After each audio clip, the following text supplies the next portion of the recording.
Alright, we're going on to chapters 3 and 4 of WristClocks. Time is not yours to keep. I hope you enjoy. Let's go. Chapter 3, Crimson Precision. The fifth victim sits perfectly posed, facing a time only the killer understands. Tick, tock. He turned back the black hands of his watch as if he could undo the hour, as if time offered second chances. Tick, tock. She pretended her knives were keys, undoing something locked long ago. Amelia Anderson, 58, was found deceased in her home early this morning. Police responded to a wellness check request from her concerned neighbor and discovered the fifth victim in what may now be a series of connected deaths. The police asked that if anybody saw anything unusual, to report it immediately. Another body was found.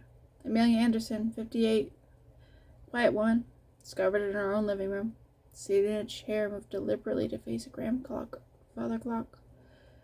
No signs of forced injury, no struggle, nothing disturbed, except for the clock on her wrist. Unlike before, this one was exposed, deliberate, a message. The medical examiner couldn't confirm a cause of death, but everyone saw the crimson soaking her clothes, the smell of iron, the deliberate, almost surgical cut. Why did this happen?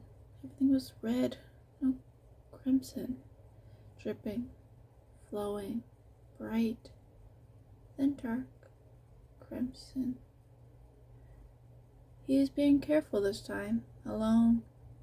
He felt watched as he carved, breath slowed, heartbeat held. Then the pain started, not his, but hers. He made sure of that. The carving was finished, 12:15. He stepped back, fixed the chair, let her face time. This one wouldn't be found quickly. The second hand was used, and Eloise hadn't even been there. Calmly, they stepped back into the night, leaving behind the crimson room and vanishing into their hollow of time. Tick, tock. Chapter 4, The Copies Cut. Another hand carves the hour, but her seconds don't follow the same rhythm. Mason stood in the doorway of Amelia Anderson's home, her eyes tracing the shape of the room without moving a muscle. Something about it was too quiet. Not the kind of quiet that came from death, but the kind that came from before understanding. The body was seated upright in a high-backed chair, rigid, composed. Amelia's hands were folded neatly in her lap, her eyes closed, as if she simply nodded off mid-thought. But Mason knew better. Everything in this room had been arranged. The chair faced the old grandfather clock like it was a god. Kick, tock. She walked in slowly, her boots silent against the thick rug. Her partner, Detective Vega, was crouched to the side near the hearth, reviewing the initial forensic notes.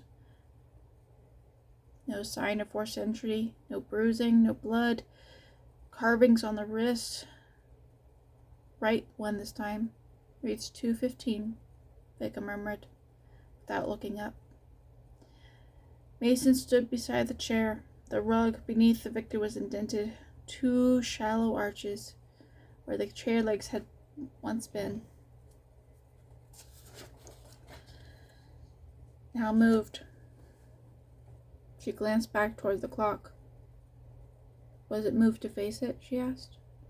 Looks that way, Vega replied. Chair was originally angled toward the window. Neighbors said she always sat there to knit in the late afternoons. Mason nodded slowly. He wanted her to see the clock, even in death. Vega glanced up, eyes narrow. You think he's getting bolder? Mason didn't answer right away this. Instead, she crouched beside the body, her gaze falling to the wrist. The carving was the same careful precision she'd seen before, obsessively symmetrical, etched deep but clean. There was something else just above the 12 on the carved clock face, a faint curve, a nick in the skin, almost like a second hand, Mason whispered. This one has a second hand. Vega stood proud for a first time we've seen that. He's refining it, making them more exact.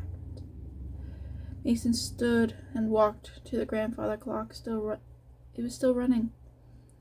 The hands pointed to 4:09.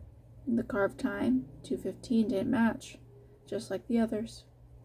She stared at the swaying pendulum, the rhythmic tick of the old clock echoing in her chest.